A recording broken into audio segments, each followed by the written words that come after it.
اعوذ باللہ من الشیطان الرجیم، بسم اللہ الرحمن الرحیم۔ السلام علیکم اسٹوڈنٹس، آج کے لیکچر میں ہم صفحہ نمبر 81 پہ جو ٹاپک ہے کفار سے مقابلہ، یعنی سبق غزوہ احد میں نیکسٹ ٹاپک کی پڑھائی آج ہم شروع کر رہے ہیں۔ تو اسٹوڈنٹس کتاب کی صفحہ نمبر 81 کو نکالیں۔ آج کا جو ٹاپک ہے کفار سے مقابلہ، اس کی پڑھائی پلس وضاحت ہم شروع کر رہے ہیں۔ تو اسٹوڈنٹس آپ لوگ فرسٹ نمبر لائن پہ فنگر رکھ دیں، میں پڑھ رہی ہوں اور آپ لوگ غور سے سنیں۔ لشکر کفار ابو سفیان کی قیادت میں مدینہ پہنچا، یعنی کفار کا جو لشکر تھا وہ کس کی قیادت میں مدینہ منورہ پہنچا؟ ابو سفیان کی قیادت میں، اس کی نگرانی میں وہ مدینہ منورہ پہنچا۔ یہودی اور مشرکین کے قبائل ملنے سے ان کی کل تعداد 10,000 ہو گئی تھی، یعنی یہودی اور مشرکین کے مختلف قبائل جو تھے اس کے ملنے سے ان کی کل تعداد کتنی ہو گئی؟ 10,000 ہو گئی تھی۔ خندق دیکھ کر کفار جو تھے وہ کیا ہو گئے؟ پریشان ہو گئے۔ کیونکہ انہوں نے کبھی خندق کی جنگ نہیں کی تھی، یعنی جب خندق کو دیکھا تو کفار جو تھے وہ پریشان ہو گئے، کیونکہ اس سے پہلے انہوں نے کبھی خندق کی جنگ نہیں کی تھی۔ انہوں نے خندق کے باہر اپنی فوج کو ٹھہرایا۔ کفار خندق پار کر کے مسلمانوں پر حملہ کرنے کی ترکیب سوچنے لگے۔ یعنی اسٹوڈنٹس کفار مکہ 10,000 کی ایک لشکر کے ساتھ ابو سفیان کی قیادت میں جب مدینہ منورہ پہنچے تو جب انہوں نے خندق کو دیکھا تو وہ پریشان ہو گئے، کیونکہ اس سے پہلے انہوں نے کبھی خندق کی لڑائی نہیں کی تھی۔ تو کفار نے پھر کیا کیا؟ اپنی فوج کو خندق کے باہر ٹھہرایا اور مسلمانوں پر حملہ کرنے کی ترکیب سوچنے لگے۔ اب ایک ایسی جگہ تھی جہاں خندق کم چھوڑی تھی۔ چند کافر اس جگہ خندق پار کرنے میں کامیاب ہو گئے۔ حضرت علی رضی اللہ تعالیٰ عنہ نے ان کافروں کا مقابلہ کیا اور ان کو قتل کر دیا۔ یعنی چند کافر جو تھے وہ خندق پار کرنے میں کامیاب ہو گئے، لیکن حضرت علی رضی اللہ تعالیٰ عنہ نے ان کافروں کا مقابلہ کیا اور ان کو قتل کر دیا۔ اس کے علاوہ جو بھی کافر خندق کے پاس آتا مسلمان تیر مار کر اس کو بھگا دیتے یا قتل کر دیتے۔ اچھا، اب اسٹوڈنٹس نیکسٹ ٹاپک جو ہے مسلمانوں کی جان نثاری، یعنی مسلمانوں کی قربانی کے بارے میں اب ہم پڑھتے ہیں۔ کفار نے کئی دن مسلمانوں کا محاصرہ کیے رکھا، یعنی مسلمانوں کو چاروں اطراف سے گھیرے میں رکھا تھا۔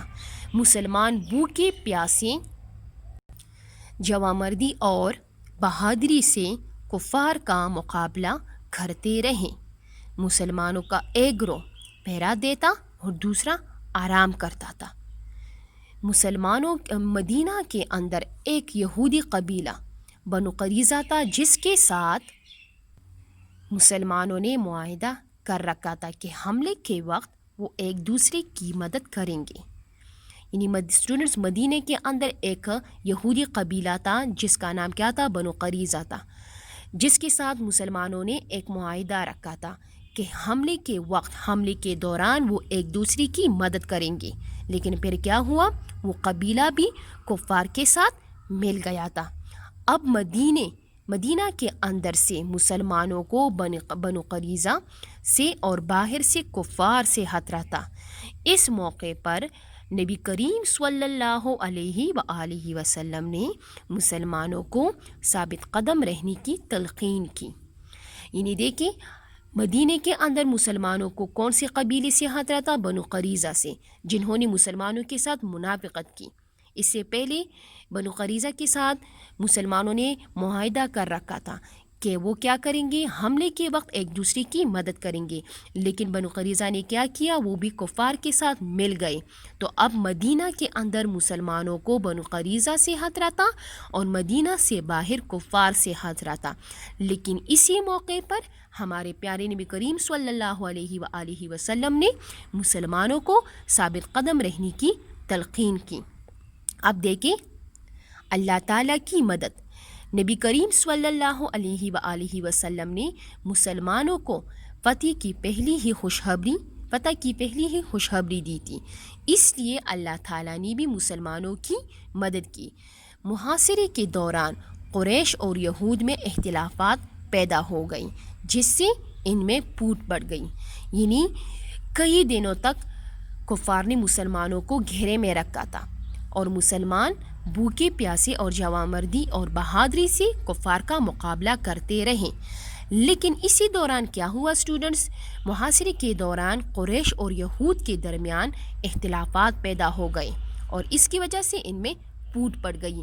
اسی دوران ایک فرد نعیم بن مسعود رضی اللہ تعالیٰ عنہ نے اسلام قبول کر لیا۔